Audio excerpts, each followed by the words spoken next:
Hi there, Julianne Jones here with a quick video for you this week. We only had a few questions over on the video Q&A Monday from the fan page, so this shouldn't take super long today. So I'm going to get over there and start out actually with the question that I got in my Get Organized and Take Back Your Life program. We have a private Facebook mentoring group for that program, and somebody posted a question in there, and it really is more appropriate for this, so I thought, why not let you all benefit from the answer to that question. So her question was, I've never sent out party invitations for my hostesses, and I'm interested to know how people react to being asked to provide postage. It's pretty expensive, and she does live in Britain. And how I might deal with those people who say, oh, I'll just hand invitations out, or, well, I don't have their addresses, I just see them at the school, when I drop my kids off, whatever, or other things like that. This is the kind of thing that people often say to me when I talk about them posting invitations. I'd rather hand them out or just call, is what they tell her. Also, how would you suggest I explain to previous hostesses that I'm changing the way that I do things? Couple of great questions. So I'm really passionate about this topic, Becky. That's Becky Ritson, by the way, the beautiful Brit who's in my Get Organized and Take Back Your Life program. And I really feel strongly that, first of all, if you don't get the list and postage from your host, then you have no way of knowing if or when the invitations actually go out, because sometimes they send them, sometimes they don't. And the truth is, if someone has a list of friends for whom they do not have a mailing address, it is super easy for them to reach out on Facebook, over the phone, and get those addresses. If they're hesitant to, give you their friends' addresses, because I know that sometimes that's an issue that I hear, I would give them a sheet of self-adhesive return address labels. You get 32 a sheet, tear it in half, give them both halves, and tell them, all you're going to do is peel that label off, put it on an envelope, and it's going to go in the mailbox, and you'll never see it again. So you're not going to keep their mailing address. No one else is going to see it but you. And basically, it's peel, stick, and it's gone. So there's no security issue. And that's the easiest way to answer that. When someone tells me, and I used to get this a lot when I was doing my business, well, I'll just hand them out at work, or I'll hand them out when I see people. The problem with that is, usually when you're interacting with someone at work, let's say, or when they're dropping their kids off at school, for instance, that's not the optimum time to get their attention and say, hey, this is a really great idea, I hope you come. When you're at work, you're focused on work, you're focused on other things, and someone drops an invitation on your desk, it gets buried under a bunch of other things, or you look at it and you toss it aside, and it's not the best way to really make sure that they're seeing that invitation. The same thing with when, dropping your kids off at school, you shove it in your purse and then you find it 2 weeks later after the party's already happened. I also feel the same way about electronic, email, and Facebook invitations. They're great, sometimes people see them, but they're lost in a maze of a lot of other stuff. The difference is, if you mail an invitation to someone and they open their mailbox and they get that out of the mailbox, generally, at least in my case, and probably yours too, it's stuffed in with about 5 or 6 other things that require you to write a check in response, right? Because the only thing I usually get in the mail is bills. And when I get something that's not a bill, like a card from someone or an invitation, I look at that first and I give it my attention.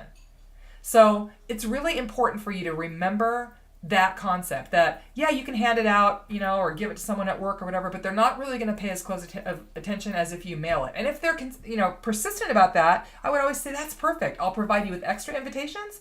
You can go ahead and hand them out at work. I just need a list of at least 15 names and addresses. 15, not 50. 15 names and addresses, and a postage stamp for each one of those, because I'm going to mail those 15 out to the people that you really want to make sure see that invitation and come for your party. And it was a requirement for me. I would say, here are the 3 things I need you to do now that you've booked a party. Number 1, we're going to choose your date within the next 30 days, and we'll get that taken care of. Number 2, we're going to set a date for me to meet with you so that we can plan your party either over the phone or in person. And number 3, I just need to get, at that meeting time, your list of at least 15 names and addresses, along with a postage stamp for each person. And you know what? If you don't have time to go to the post office, not a problem. You can write me a check or provide me with the money, and I'll even go to the post office for you, because I'm that full service.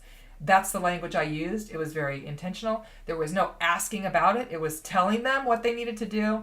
And if someone balked at that and said, well, I'm not going to do that, I don't want to, I don't know my friends' addresses, I'm not going to give you a list, you have to ask yourself if they're going to put very much effort at all into that party. If they're giving you a hard time from the very beginning, is it worth your time to compromise your business principles and say, oh, okay, never mind?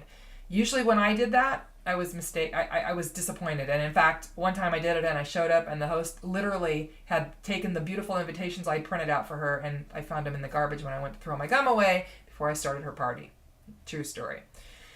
So that's my answer. I hope that helps, Becky, and I gave you some language there to go with that too. So I just had a couple questions over on the fan page.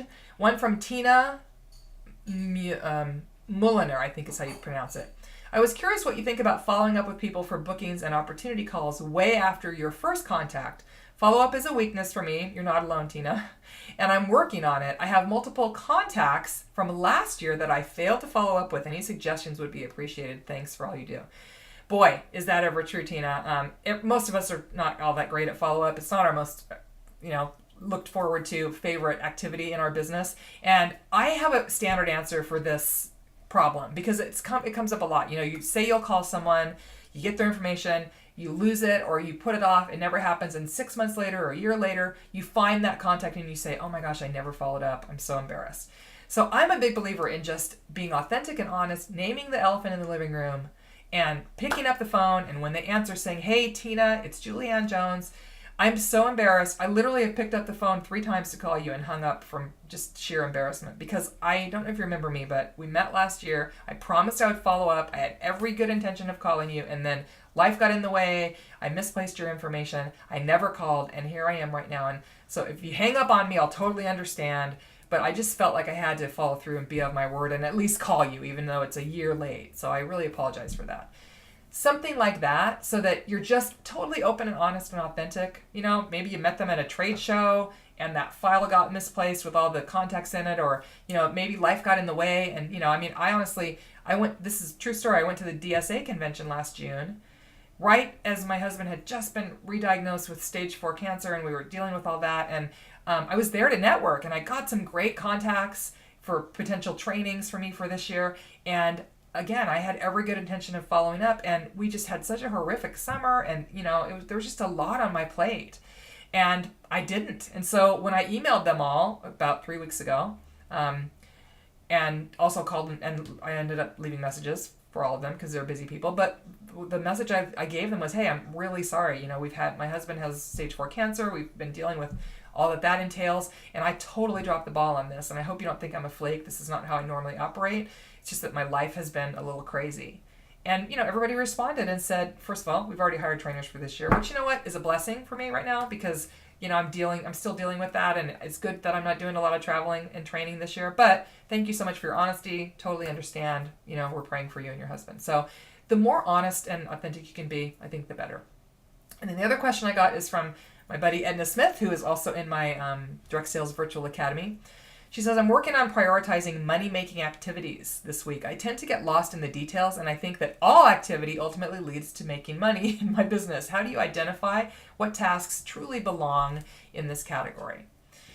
So I hear what you're saying, Edna, and on some level, I suppose you could say that all of the, anything you do related to business eventually leads to money-making activities. But by money-making, I'm talking about things that actually move your business forward in a tangible way. So if you have a list of people that you need to call in order to get some bookings, booked, and you sit down and spend an hour making those calls and you book 3 parties, that's money-making activity, okay? If you're taking 45 minutes during that hour to update, as we were talking about on the call we did this morning, to update your contact information and fill in all the blanks with that and make sure that it's color-coded and, that it's all alphabetized, that's not a money-making activity, okay? So really, does it lead you to a bottom-line business-building, money-making activity, okay? And it might not be money-making right this minute, but any follow-up that you do with customers that leads to add-on orders. Follow-up is a huge category that I think is missed because it's not very comfortable, as I said earlier, that is absolutely money-making, okay?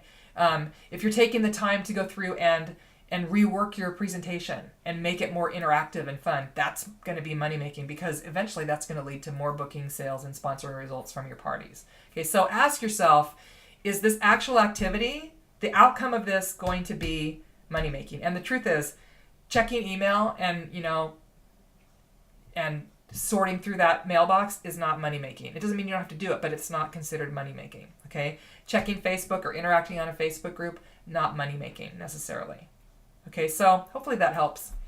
Awesome. Thanks so much to all of you who did submit questions this week. And just remember, you can go over to the Facebook fan page every Monday, or even actually, beforehand if you want to submit a question. Oh, you know what? That reminds me. I think somebody put a question. Hold on a second. I'm going to go look at my post to page because I think somebody posted. Yes. Oh, good. I'm so glad I remember this. Kathy Eanes.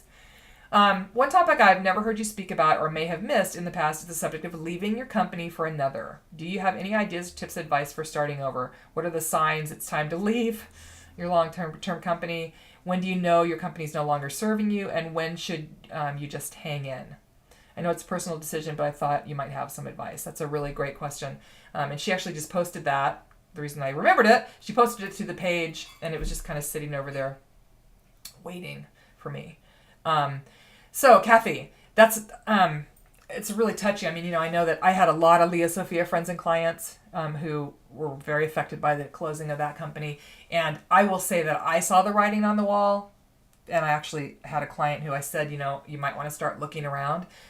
They actually canceled their national convention about 2 or 3 weeks prior to the convention last year. And that was a huge red flag for a company that size to take the penalty charges that I know they incurred from all the venues and everything, and to take that drastic measure. That's a pretty big step, a pretty big sign. If you're finding that you're not being paid on time, and I have had this happen before, that your bonuses aren't being paid, or that your company's not paying out exactly when they're supposed to, that's a sign that they're in financial trouble. I've had incentive trips canceled on clients before by their company. That's a sign that the company's in trouble. And after each one of those events, within a few months, the company ended up going under. So there's not always a huge high level of forthcoming integrity because it's a business decision, and usually I think these companies are doing their best to make it and to continue, working and to save the company. And so a lot of times the consultants are the last to know, but there are certainly some things when the infrastructure of the company starts to break down, you know that the writing's kind of on the wall. Now, for you personally, if it's just a personal decision, because I think you asked about that, what are the signs that it's time to leave? When do you know that your company's no longer serving you? If it's that, then that would just be some personal questions, asking yourself those specific questions. Why did I join in the first place? Is that still a reason why, for me now? Is this product still, or what I'm sharing from this company still a passion for me? Because that has to be. And if it isn't, I do think you have to move on. You have to feel passionately about the product that you're offering and the company that you're representing. Have things happen in the company that have made me just not feel as good about the whole process and the company itself.